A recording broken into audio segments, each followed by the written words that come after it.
My mom always called me a nobody, until my brother's fiancé found out the truth about me online, and all of a sudden everything changed.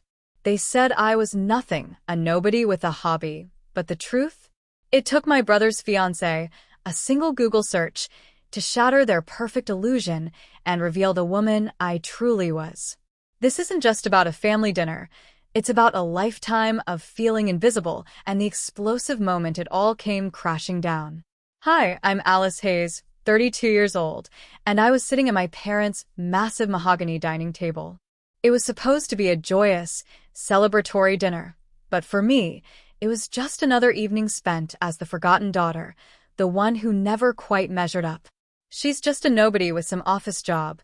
My mother, Carol, laughed dismissively when my brother David's fiancée, Sophia, innocently asked what I did. Honestly, I don't think anyone at that table, least of all me, could have possibly predicted what would happen when Sophia quietly picked up her phone and typed my name into Google. Before I dive deeper into how utterly wild that night became, let me just ask, where are you watching from right now? And if you're already hooked, please do me a favor, hit that like button and subscribe. Because trust me, you're going to want to see the looks on my family's faces when they finally discovered who I really am.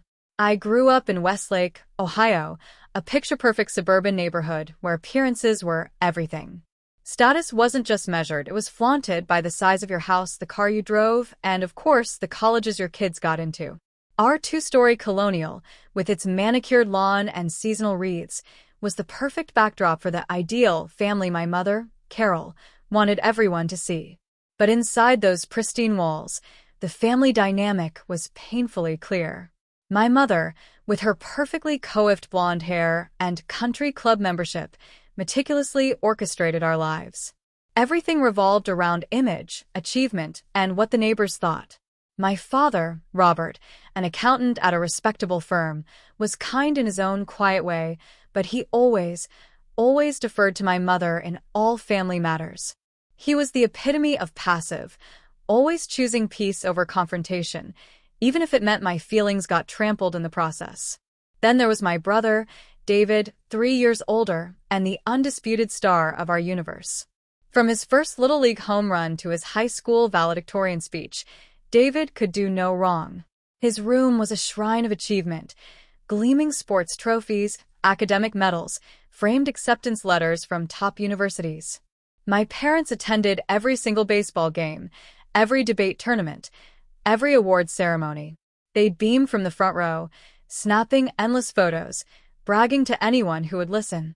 "That's our son," my mother would declare, practically shouting the R, as if David were their only child, the sole testament to their successful parenting. My earliest memory of this painful dynamic came when I was just 8 years old. I'd written a short story about a girl who could talk to animals. My third-grade teacher gave me an A+ and scrawled, "Extraordinary imagination," across the top. I ran home, practically bursting with pride, desperate to show my parents. "Mom, Dad, look what I wrote," I announced, waving my crumpled pages in the air. My mother glanced at it, barely. "That's nice, Alice, but we're getting ready for David's science fair. Put it on the counter. We'll look at it later." Later never came. Days afterward, I found my story on the counter, stained with coffee rings, unread and utterly forgotten. This pattern, this heartbreaking dismissal, continued throughout my childhood. In 6th grade, I won a district-wide writing competition. Neither of my parents attended the ceremony. David had a baseball game that same day. "You understand, don't you, Alice?" my father had said gently, his voice apologetic. "This is a really important game for your brother." I understood perfectly. I was quickly learning my place in our family's unspoken, rigid hierarchy. High school brought more of the same. I joined the school newspaper, eventually becoming editor-in-chief. I won state awards for my editorials and short fiction. My bylines started appearing in teen magazines and local papers. Each achievement, each small victory, was met with the same lukewarm response from my family. "Writing is a nice hobby, Alice," my mother would say with a condescending smile. "But it's not a real career plan. You should really focus on something practical, like business or nursing." Even when one of my stories was published in a national anthology for young writers, my parents politely declined to buy a copy. Meanwhile, they framed every one of David's college acceptance letters and hung them proudly in the living room for all visitors to admire. By the time I left for college, I had completely stopped sharing my achievements with my family. I chose a university in New York, as far from Ohio as my scholarship would take me. The distance wasn't just geographical, it was emotional. I needed space to become someone apart from the invisible daughter I'd always been at home. During those 4 years in New York, I truly bloomed. My professors praised my writing, encouraged my unique voice, and constantly pushed me to submit my work to publications. Small successes slowly accumulated. A poem here, a short story there. Each publication was a brick in the foundation of my confidence, meticulously built without my family's knowledge or, frankly, their approval. When I came home for holidays, I answered vague questions about how school was going with equally vague responses. I'd learned the hard way that speaking about my passions only invited dismissal, so I kept my growing success fiercely to myself. I'd sit through endless dinners, listening to updates about David's business classes, his impressive internship prospects, his new girlfriend from a good family. After graduation, when I announced my intention to stay in New York and pursue writing, my mother's reaction was predictably, soul-crushingly dismissive. "New York is so expensive, Alice. You'll be back home within 6 months when you can't pay rent," she predicted, her tone dripping with confidence. "Maybe you can get a job at the community college if you want to stay close to books." My father, in his typical fashion, tried to mediate. "What your mother means is that we worry about you, honey. Writing is a tough business." My mother chimed in again. "We just don't want you setting yourself up for disappointment." Oh, the irony. As if disappointment wasn't already the primary emotion I associated with my family interactions. Over the years, as my adult life took shape in New York, I developed 2 completely separate existences. There was Alice, the accomplished writer with a growing reputation in literary circles, and then there was Alice, the disappointing daughter who, as far as her family knew, worked some job in publishing. This disconnect was painful, but it was also fiercely protective. I simply couldn't bear to offer up my achievements only to have them diminished again. Phone calls home became exercises in careful omission. I'd listen to endless news about David's promotions, my mother's social committee accomplishments, neighborhood gossip, never, ever volunteering information about my own life that truly mattered to me. I became incredibly skilled at deflection, turning questions back on the asker, keeping my responses superficial and safe. Some might wonder why I maintained any relationship with my family at all. And honestly, it's complicated. It's wrapped in layers of hope, obligation, and this stubborn, almost childish belief that someday they might see me, truly see me.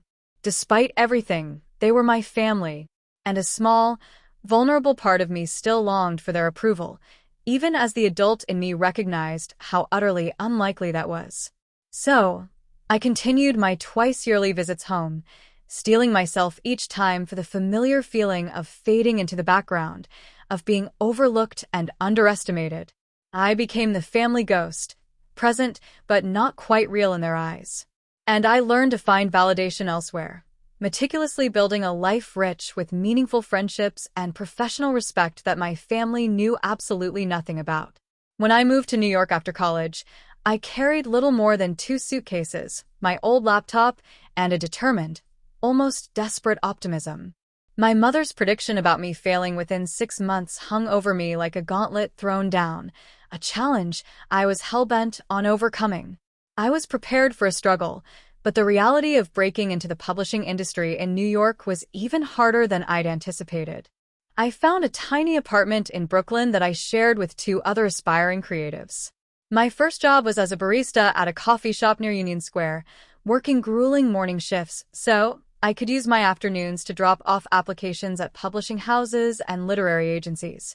At night, I wrote, at a wobbly desk crammed into the corner of my bedroom, often until 2 or 3 in the morning, fueled by cheap coffee and sheer stubbornness. Rejection letters accumulated. Piles of them. I didn't throw them away. I taped them to my wall. not as discouragement but as motivation. Each no brings me one step closer to an eventual yes, I tell myself during those crushing moments of doubt. My first real break came 8 months after arriving in New York. I landed an entry-level position as an assistant at a small but respected literary magazine. The pay was barely enough to cover rent and instant ramen, but the experience? Invaluable. I absorbed everything about the publishing process, from evaluating submissions to copy editing to production. It was there that I met Evelyn Sterling, a senior editor whose sharp eye and even sharper tongue made junior staff members tremble. Evelyn was a legend in literary circles, known for discovering major talents and her absolutely uncompromising editorial standards. For reasons I never fully understood, she took an interest in my career. "You have a voice," she told me one afternoon after reading a piece I'd been working on during my lunch breaks. "Raw, but distinctive. Keep writing." Coming from Evelyn, this was equivalent to effusive praise, the highest compliment I could imagine. Under her mentorship, my writing truly evolved. She pushed me to be more daring, to find the vulnerable places in my narratives and dig deeper. When I complained about her brutal feedback, she was unsympathetic. "If you want gentle encouragement, join a community writing circle," she'd bark. "If you want to be published, listen to me." I listened, and I wrote. After my day job, after social obligations, sometimes in the early hours of the morning when the city briefly quieted. I developed a discipline that bordered on obsession. My first published piece in a notable literary journal came 2 years after moving to New York. I still remember staring at my name in print, running my fingers over the letters as if they might disappear. I called no one from my family. Instead, I celebrated with friends who truly understood what that milestone meant.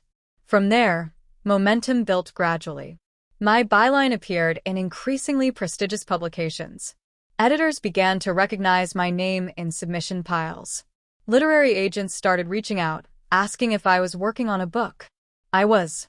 My first manuscript, a collection of interconnected short stories examining the invisible threads binding families across generations, took 3 painstaking years to complete. When it sold to a respected independent publisher, I felt a validation that no family approval could match. The book, titled Beneath Silent Waters, was published when I was 27. The initial print run was modest, but the critical response exceeded everyone's expectations. The New York Times Book Review called it a stunning debut from a writer of uncommon insight. The New Yorker included me in their Writers to Watch feature. Literary awards followed. For the book tour, I traveled to 12 cities across America, and then to London, Paris, and Berlin. In each location, readers approached me with stories about how my writing had touched them, how they saw their own family dynamics reflected in my characters. The irony wasn't lost on me that strangers connected so deeply with work my own family had never even read. I chose to publish under Alice Hayes rather than my full name, Alice and Hayes, which partially explained why my family might not have stumbled across my work online. It wasn't a conscious decision to hide, more a natural separation between my writing identity and the daughter who still visited Ohio twice a year. My second book, a novel titled The Weight of Unsaid Things, became what the industry calls a sleeper hit. Starting with modest sales, it grew steadily through word of mouth until it landed on the bestseller list 8 months after publication. The paperback edition featured glowing quotes from famous authors I'd once studied in college classes. Surreal didn't even begin to describe the feeling. By 30, I had an agent, a respected publisher, and the kind of career most writers only dream about. My apartment in Brooklyn was no longer shared but my own, with a dedicated office where awards and framed book covers hung proudly on the walls. My work was taught in university creative writing programs. I gave guest lectures at Columbia, NYU, and other prestigious institutions. When introduced at literary events, the list of my accomplishments took longer and longer to recite. And yet, when I flew home for Christmas or my mother's birthday, I was still just Alice, the daughter who had some vague job in publishing. The cognitive dissonance was sometimes overwhelming. "Are you still at that magazine?" my mother would ask vaguely over holiday dinners. "I'm working on different projects now." I'd answer truthfully, but incompletely. You know, David just got another promotion, she'd continue, and the conversation would inevitably shift away from me once again. The most recent development in my career came just 3 months before the fateful family dinner that would change everything. My second novel had been optioned for film by an Academy Award-winning producer. I'd been flown to Los Angeles for meetings, put up in a luxury hotel, and treated like my words mattered enormously. The contrast between my professional respect and my family's invisibility had never been so stark. I sometimes asked myself why I continued to compartmentalize my life, why I didn't just announce my accomplishments at the next family gathering. The answer was both simple and incredibly complex. I was protecting myself. After years of having my passion dismissed, my achievements minimized, I simply couldn't bear to offer my success only to have it treated as insignificant. The thought of my mother saying, "That's nice, dear," about my film deal made my stomach clench. So, I maintained the separation, even as it created a hollow space inside me. In professional settings, I was confident, articulate, praised. In family settings, I reverted to the quiet, overlooked daughter, carefully hiding the vibrant, successful life I'd built. "Why do you still go home at all?" my friend Chloe asked me once after I'd returned from a particularly difficult Thanksgiving visit. I had no simple answer. There was the complicated love I still felt for my family, despite everything. There was hope, however faint, that someday things might change. And there was something else, a deep-seated conviction that running away completely would mean they had won, that they had succeeded in making me believe I was truly invisible. So I kept visiting. And I kept succeeding. And the gap between my two lives grew wider with each passing year, until the night it all collapsed, when my brother brought his new fiancée home to meet the family. Everything I'd built and everything I'd hidden collided in a single Google search. My parents still lived in the same house where I grew up, a fact that made each visit home feel like stepping back in time, sometimes literally. As I pulled into the driveway that evening, I noticed fresh flowers planted in the front beds and new, crisp curtains in the living room windows. My mother always made special preparations when David visited, another small, familiar reminder of the family hierarchy. I parked behind an unfamiliar BMW that I assumed belonged to Sophia, David's fiancée. This would be our first meeting, and I couldn't help feeling a flicker of curiosity about the woman who had finally captured my brother's heart. David had dated many women over the years, but none had ever made it to the meet the parents stage. The front door opened before I could even ring the bell. My father, Robert, stood there, his gray hair neatly combed, wearing what I recognized as his good sweater. "Alice, you made it," he said, giving me a brief, awkward hug. "Everyone's in the living room." I followed him through the foyer, past the familiar gallery wall of family photos. I couldn't help but notice that the most recent additions were all of David, his graduate school graduation, vacation photos, none featuring me. It felt like watching my gradual erasure from family history, piece by painful piece. In the living room, my mother was laughing at something, that performative, slightly forced laugh she reserved for social situations. She looked up as I entered, her smile remaining, but cooling several degrees. "Alice, finally. We were about to start without you." She gestured toward the attractive couple on the sofa. "You know what traffic is like," I said, leaning in for the obligatory cheek kiss. David stood, looking genuinely pleased to see me. "Alice, come meet Sophia." I turned my attention to the woman rising gracefully from the sofa. Sophia was tall and slim, with intelligent, kind eyes and a warm smile. She wore simple but obviously expensive clothes that suggested taste and confidence rather than showing off. "I've heard so much about you," Sophia said, extending her hand. "David says you live in New York. I love visiting the city. All good things, I hope?" I replied with a genuine smile, pointedly ignoring my mother's barely audible snort. "Shall we move to the dining room?" my mother suggested, cutting off any further conversation. "I've had the roast in for hours." The dining room was set with the good china and crystal, another honor typically reserved for David's visits or my mother's bridge club luncheons. I noted the seating arrangement with familiar resignation. My father at the head of the table, my mother at the foot, David and Sophia on one side, and me, alone on the other, furthest from both parents. My mother had truly outdone herself with the meal. Roast beef with Yorkshire pudding, garlic mashed potatoes, honey-glazed carrots, and homemade rolls. It was David's favorite menu, the one she prepared only for special celebrations. Sophia, tell us again how you two met, my mother prompted, after pouring the wine, clearly wanting me to hear the story. I want Alice to hear. Sophia smiled at David before answering. We met at a charity auction for the Children's Hospital. I was organizing the event, and David was there representing his firm. He outbid everyone for a weekend sailing package, even though he told me earlier he gets seasick. She laughed, a genuine, joyful sound. I thought anyone that determined deserved at least one dinner. Best money I ever spent, David added, taking her hand. My mother beamed at them, practically glowing. And Sophia's family is from Shaker Heights, she told me, naming one of the most affluent suburbs of Cleveland. Her father is a cardiothoracic surgeon at Cleveland Clinic. I recognize this as my mother's shorthand for comes from money and good social standing, her highest possible praise. What about you, Alice?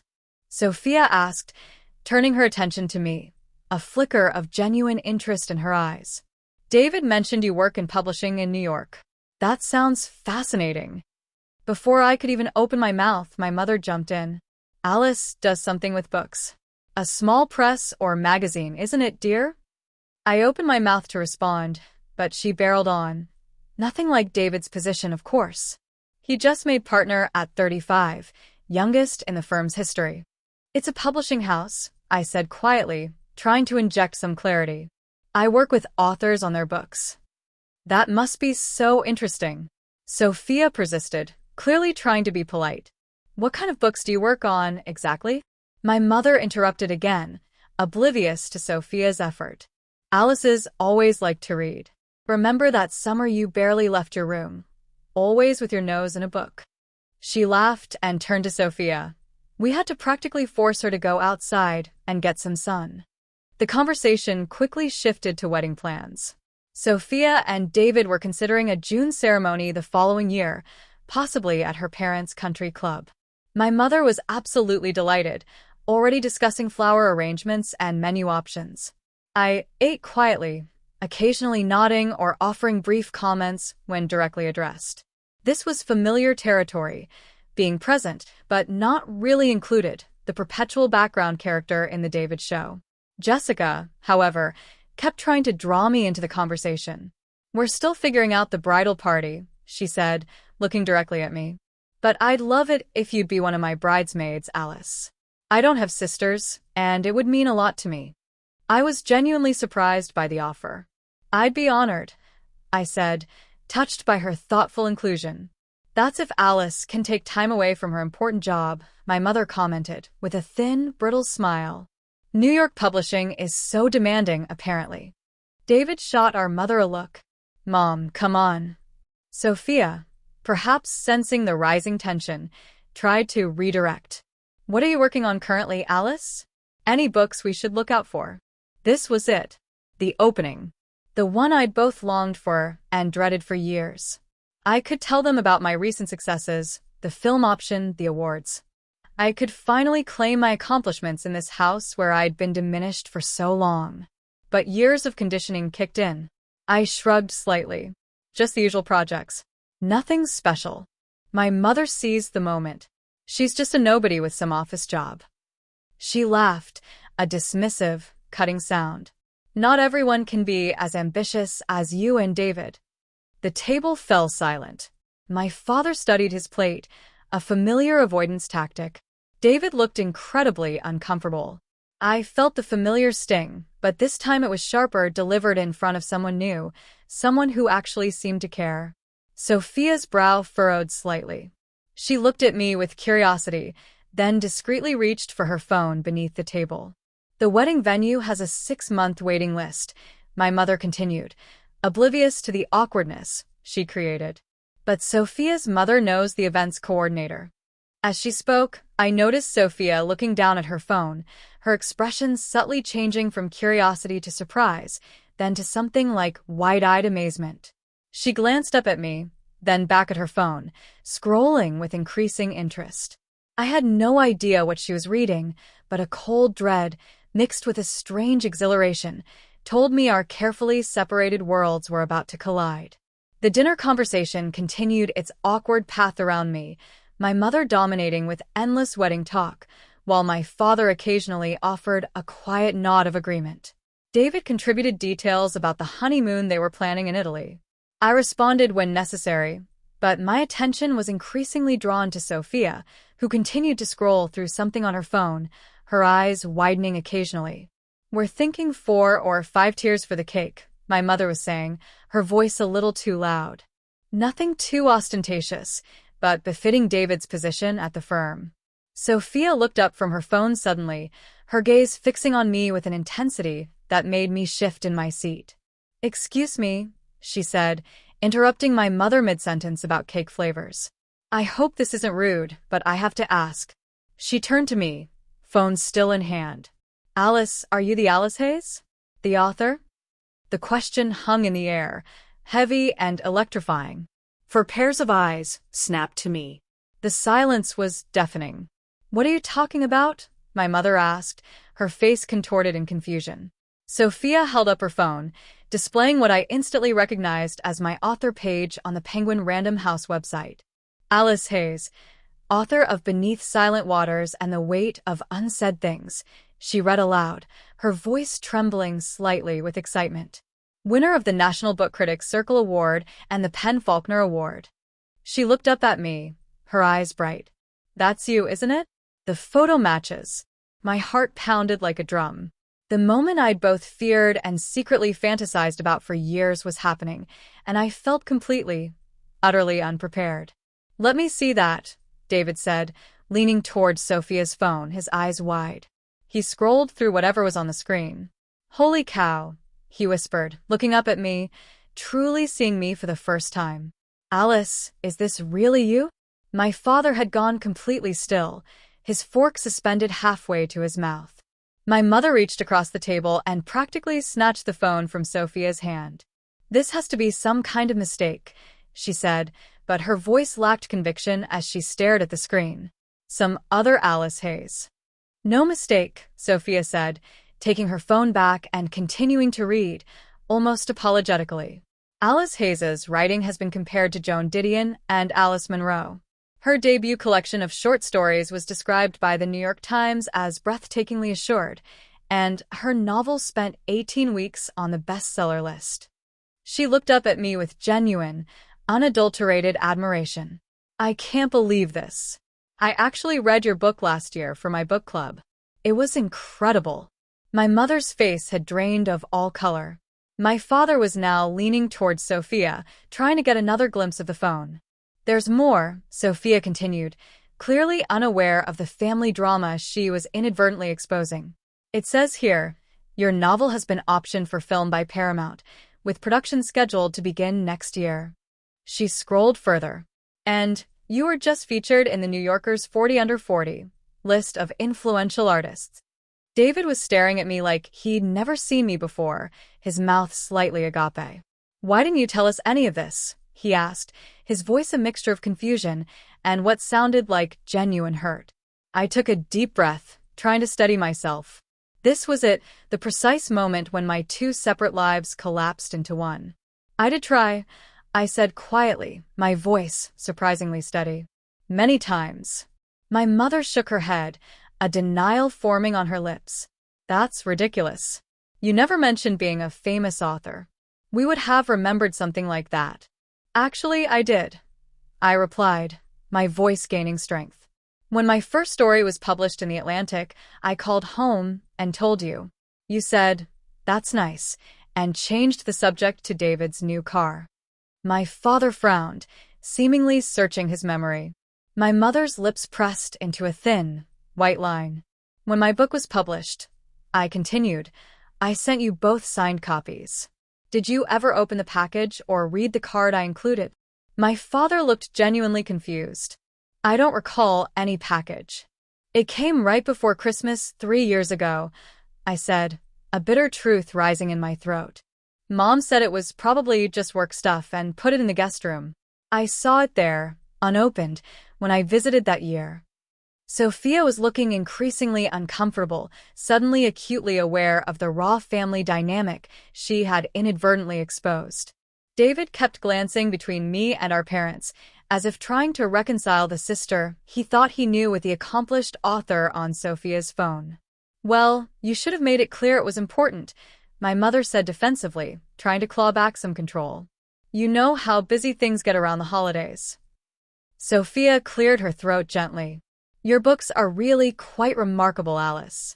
The way you write about family dynamics and unspoken expectations, it's so insightful. She paused. Actually, now that I think about it, some of those family scenes feel almost familiar. The implication hung heavy in the air. Had I been writing about my own family all along? The answer was both yes and no. My characters were fictional, but the emotional truths they navigated, the feeling of invisibility, the yearning for recognition, those came directly from my experience in this very house. May I see? My father asked Sophia, finally finding his voice again. She handed him her phone, and he put on his reading glasses, meticulously studying the screen. As he read, his expression slowly changed from confusion to something that looked almost like dawning pride. National Book Critics Circle Award, he murmured. That's a big deal, isn't it?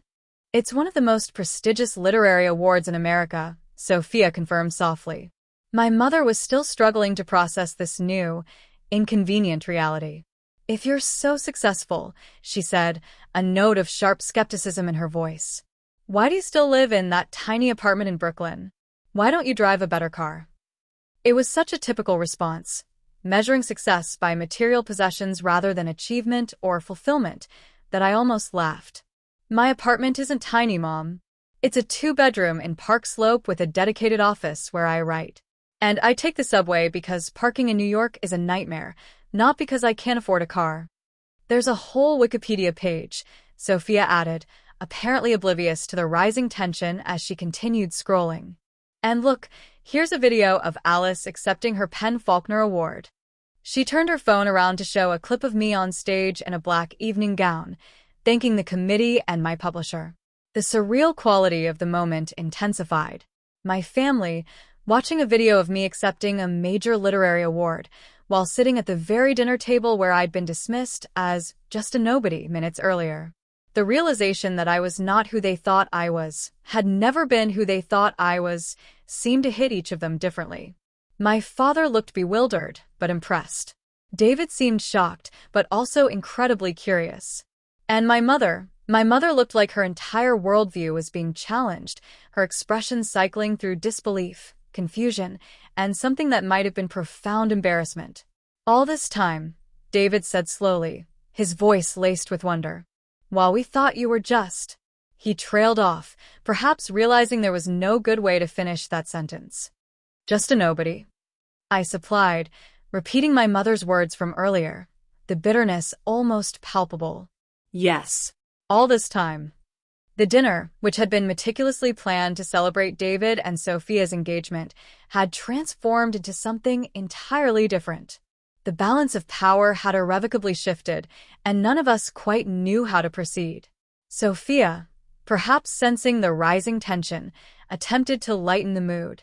I feel like I'm having dinner with a celebrity, she said with a nervous laugh. I recommended your book to everyone I know after I read it. My mother's voice cut through the air, sharp and accusatory. This has to be some kind of misunderstanding. Alice would have told us if she was a successful writer. She turned to me, her expression hardening. Why would you keep something like this from your family unless you were making it up? The accusation stung, deeply. But it was so typically my mother, unable to admit she might have been wrong, twisting the situation to make herself the victim rather than acknowledging her profound role in my silence. I didn't keep it from you, I said, my voice steady despite the raw emotion building inside me. You just never listened. That's nonsense, my mother replied, bristling. We always supported your little writing hobby. Hobby. I repeated the word, like acid on my tongue. Is that what you think this is, Mom? David interjected, his voice firmer than I'd ever heard it. Sophia just showed us Alice's professional author page and Wikipedia entry. This isn't a hobby. My father, still staring at Sophia's phone, looked up. There are reviews here from the New York Times, the Washington Post, pictures of you at literary events with famous people. He seemed genuinely perplexed. Why wouldn't you share this with us? The question, asked without my mother's accusatory tone, deserved an honest answer.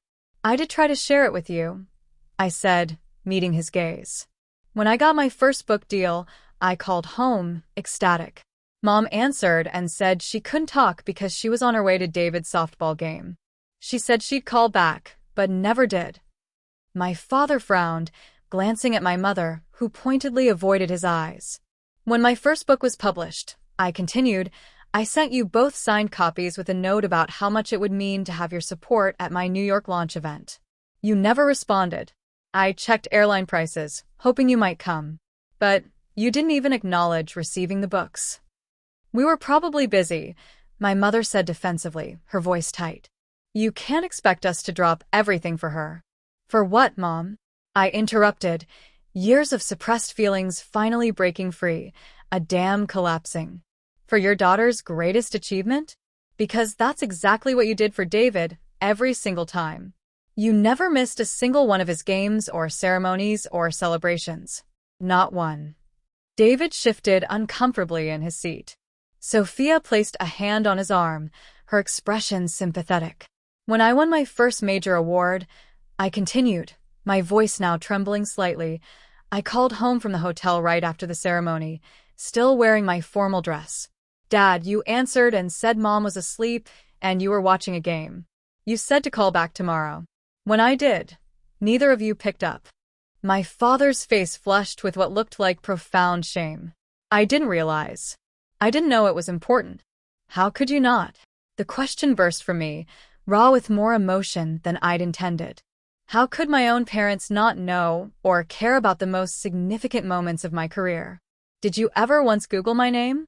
Did you ever wonder what I was actually doing in New York all these years?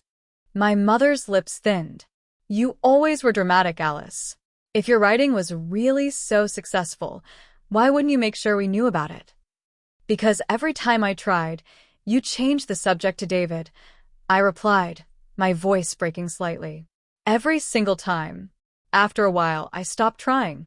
It hurt too much to keep offering pieces of myself only to have them ignored. Sophia cleared her throat gently. Your novel, she said, looking at me, her eyes thoughtful.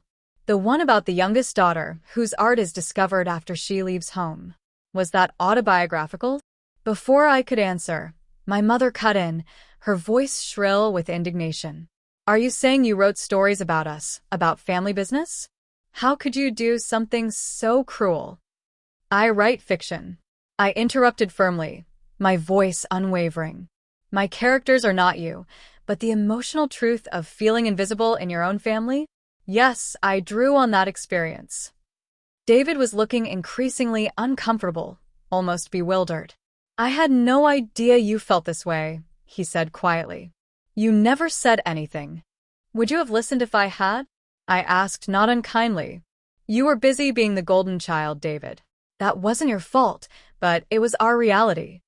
My father, who had been scrolling through Sophia's phone, looked up with an expression I couldn't quite read. Some of these reviews mention how your work explores themes of parental neglect and conditional love. His voice was quiet, almost a whisper. Is that how you see us, Alice? As neglectful parents? The question hung in the air, heavy with decades of unspoken hurt. I took a deep breath. I see you as parents who had room for only one successful child, I said carefully, choosing my words with precision. And I wasn't that child. So, I built a life and a career that didn't depend on your approval or even your awareness. And now here we are. My mother stood abruptly, her chair scraping harshly against the hardwood floor. I need to clear the dessert plates, she said, though no one had finished eating. She began gathering dishes with shaking hands. Carol, sit down, my father said, with an unusual, uncharacteristic firmness that made everyone pause. This is important. What's important is that Alice has apparently been harboring all these resentments for years, my mother replied, her voice tight, writing books about what terrible parents we are. Mom, that's not what Alice said, David interrupted, his own anger rising. And you did just call her a nobody, less than an hour ago. My mother froze, plates in hand, as if she'd genuinely forgotten that cutting comment. Sophia winced visibly. I never said you were terrible parents, I clarified, my voice now calm, deliberate. But yes, I was hurt, repeatedly. And instead of confronting you, I channeled those feelings into my writing. That's what writers do. We transform our experiences into stories. Stories that made you famous while making us look bad, my mother said bitterly. No one knows the books are connected to you, I replied. I've never said they were autobiographical. That's your guilt talking, not my words. The room fell silent again, even heavier than before. My mother remained standing, clutching the plates like a shield. My father looked lost in thought, his gaze distant. David and Sophia exchanged uncomfortable, worried glances. I considered getting up and leaving. It would be easier than continuing this raw, painful conversation, but something kept me firmly in my seat. Perhaps it was the same stubborn persistence that had kept me writing through years of rejection before my first success. I never wanted to have this conversation, I admitted, my voice a quiet confession. But now that we're here, maybe it's time for some honesty. I've built a life I'm proud of, a career that fulfills me. I did it without your support or acknowledgement. That shouldn't diminish your pride in David's accomplishments. There was always room for both of us to succeed, even if you couldn't see it. My father removed his glasses and rubbed his eyes, a gesture of profound weariness. I don't know what to say, Alice. I'm sorry we missed so much. It was the first genuine apology I'd heard in that house, and it landed like a stone in still water, ripples spreading outward. My mother's defenses seemed to crumble slightly. She set the plates down gently and slowly sank back into her chair. Why didn't you make us understand? She asked, but the sharp, accusatory edge had finally left her voice, replaced by something akin to confusion, almost sadness. That wasn't my responsibility, I said gently. Parents are supposed to see their children. Both of them. Not just the one who fits their preferred narrative. David reached across the table and touched my hand briefly. I didn't see it either, he said, his voice soft, full of regret. I'm sorry, Alice. The acknowledgement from my brother, so unexpected and sincere, brought tears to my eyes that I quickly blinked away. Sophia, who had been quiet during the intense confrontation, spoke up. For what it's worth, she said, her voice warm and genuine. Your books are beautiful. They've touched so many people. That's a rare gift. In the uncomfortable silence that followed, I realized something had fundamentally changed. The family dynamic, calcified over decades, had cracked open. What would grow in its place remained to be seen, but there was no going back to the way things had been. For better or worse, I was finally, truly visible in my parents' home. The remainder of dinner passed in a strange mixture of tension and tentative revelation. My mother made a half-hearted attempt to serve dessert, a chocolate mousse that sat largely untouched. As the conversation continued in fits and starts, Sophia, seemingly determined to normalize the situation, asked thoughtful questions about my writing process and upcoming projects. I answered cautiously at first, then with increasing openness, as I realized her interest was genuine. I'm actually working on a new novel, I admitted, sharing details of my work publicly with my family for the very first time. It's about sisters, separated in childhood, who reconnect as adults only to discover they've been living parallel lives. That sounds fascinating, Sophia said. Will it be published next year? If I meet my deadline, yes. My editor is hoping for a spring release. My mother pushed her dessert around her plate. I suppose we'll have to wait for the movie version, she said, a half-hearted attempt at humor that fell flat. Actually, I replied, if you'd like to read it before then, I could send you the galleys once they're ready. The offer hung in the air, a tentative olive branch. My father cleared his throat. I'd like that, he said quietly. I'd like to read your books, Alice. All of them. David nodded in agreement. Me, too. I can't believe my little sister is a famous author, and I didn't even know. I'm not exactly famous, I clarified, with a small smile. Literary fiction isn't exactly celebrity status. Your Wikipedia page would disagree, Sophia remarked with a genuine smile. And so would the New York Times. After dessert, we moved to the living room, the atmosphere still thick with unspoken emotions. My mother excused herself to the kitchen, claiming she needed to start on the dishes, though I strongly suspected she needed space to process everything that had just happened. Sophia touched David's arm. Why don't you help your mom? I'd love to chat with Alice a bit more about her work. David seemed relieved to have a direction and headed to the kitchen. My father mumbled something about checking the score of the Cavs game and disappeared into his den, leaving Sophia and me alone. As soon as they were out of earshot, Sophia turned to me with an apologetic expression. I'm so sorry if I caused problems, she said, her voice soft. I had no idea they didn't know about your career. It's not your fault, I assured her, truly meaning it. This has been building for years. It probably needed to happen. Sophia nodded thoughtfully. I recognized your name immediately, she confessed.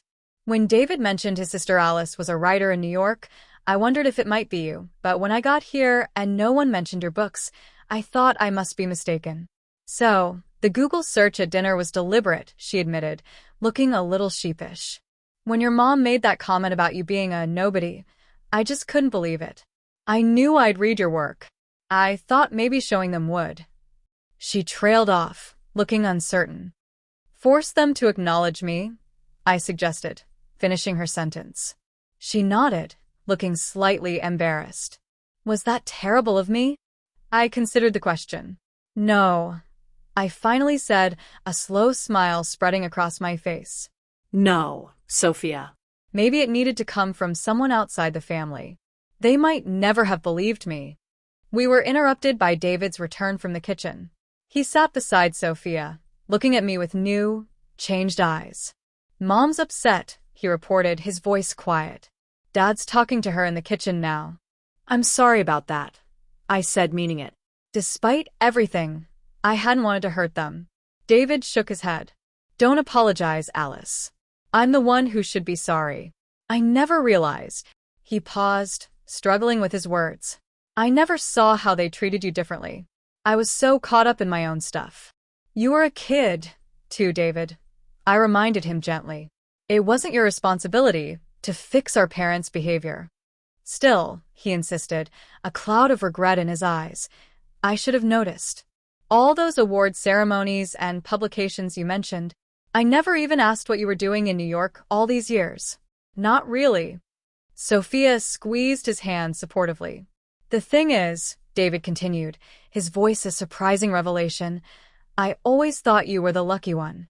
Mom and Dad were so focused on me, pushing me constantly toward success, monitoring every grade and achievement. You seemed free to do your own thing without all that pressure. I stared at him, stunned. I never realized the flip side of that freedom was invisibility. His perception utterly stunned me. All those years I'd envied him the attention and approval, he'd actually envied me the freedom from scrutiny.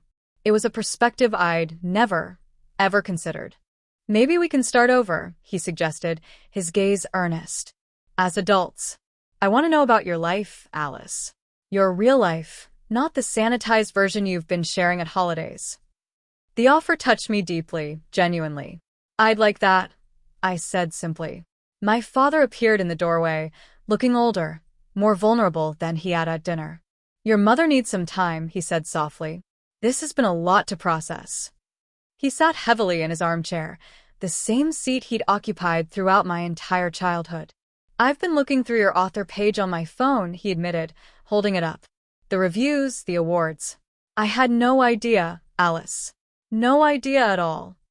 I know, Dad, I said gently. No, you don't understand, he insisted, his voice cracking slightly. We failed you. I failed you. All those times you tried to tell us about your work, and we just didn't hear you. He looked up, his eyes damp, brimming with unshed tears. "I'm so proud of what you've accomplished. So proud. And I'm ashamed it took a stranger to make me see it." Sophia shifted uncomfortably at being called a stranger, but remained silent. "It's not too late," I said, surprising even myself with the words. "To be interested, to be involved. If you want to be." He nodded firmly. "We do.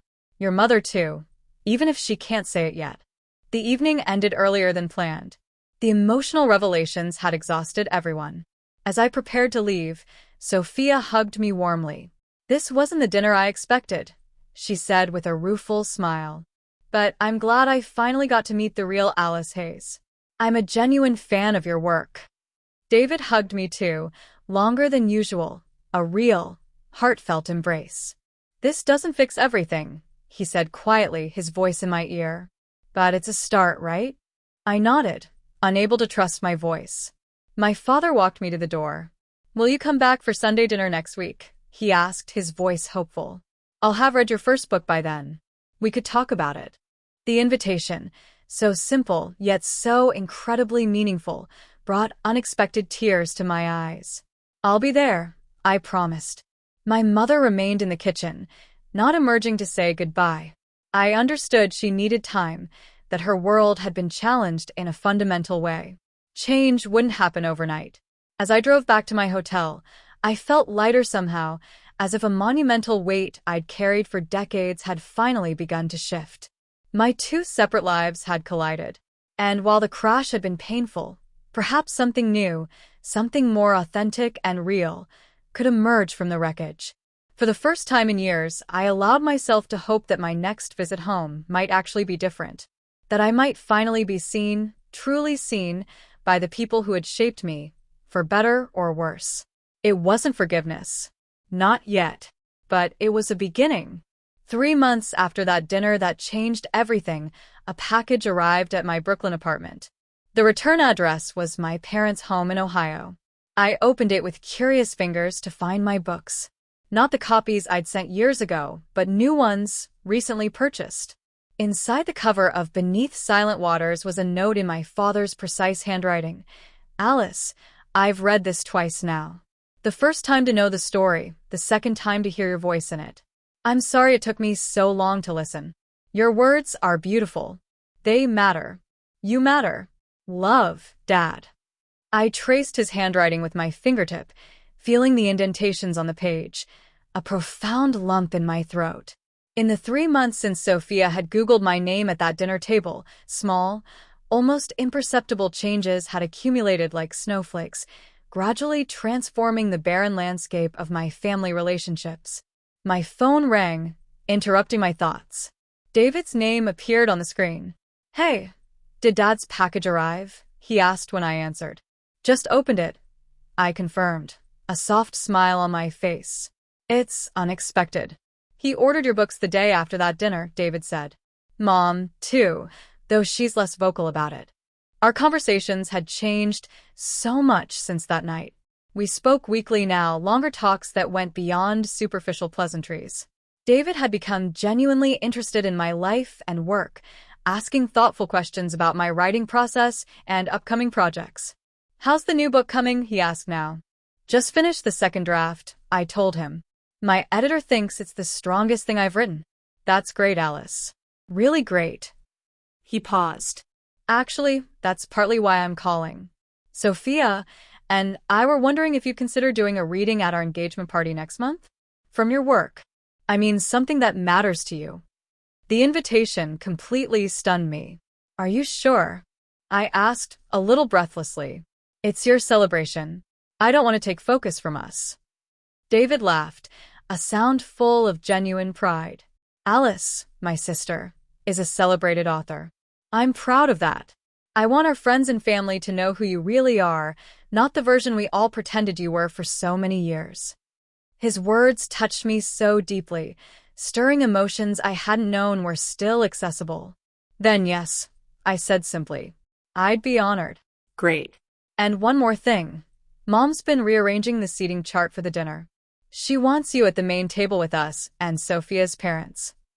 The significance of this wasn't lost on me. In our family, seating arrangements had always been hierarchical, with the most important guests placed closest to my parents. My traditional spot at family gatherings had always been on the periphery, an afterthought. This change, small as it might seem to outsiders, represented a fundamental shift in our family dynamics. Is Mom okay with all this? I asked cautiously. David sighed. She's trying, Alice. It's not easy for her to admit how wrong she was all these years. But Dad's been surprisingly firm about it. I've never seen him stand up to her like this before. The thought of my father, typically so conflict-averse, advocating so fiercely for me, brought an unexpected welling of emotion. Sophia's been great, too, David continued. She made Mom join her book club. And guess whose book they're reading next month? I laughed out loud at the image. Mom in a book club discussing my novel? I'd pay to see that. She's nervous about it, David admitted. She's afraid she won't understand it properly or say the wrong thing. I think she's finally realizing what she missed all these years. After we hung up, I sat with my father's note and this new information, trying to process how much had genuinely changed in such a relatively short time. The family pattern, established over decades, was slowly being rewritten, awkwardly, painfully, but genuinely. My mother had called the previous week. Our conversation was still a bit stilted, but revealing. She'd mentioned, almost casually, that she'd told her bridge club about my books. Susan Miller's daughter is an English professor at Ohio State, she'd said.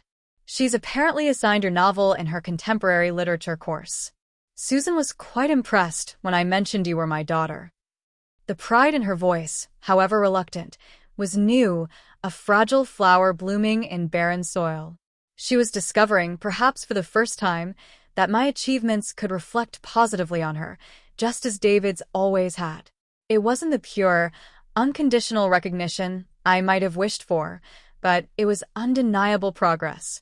The engagement party came faster than expected. I arrived at my parents' home with a mixture of anticipation and apprehension. The house looked different somehow, though nothing had physically changed. Perhaps it was simply my perception that had shifted. Sophia greeted me with a warm, genuine hug. I'm so glad you're here early. Come see the setup in the backyard. The garden had been transformed with twinkling string lights and elegant floral arrangements. A small podium stood near the patio, with a microphone. For your reading, Sophia explained, her eyes sparkling. I hope that's okay. Some of my family are big fans of your work. My cousin Eleanor teaches English and uses your stories in her classes. Inside, my mother was directing caterers with her usual, precise efficiency. She paused when she saw me, her expression softening slightly. Alice, good you're here. I've put you at table 1 with us and the clerks, she said, referring to Sophia's parents.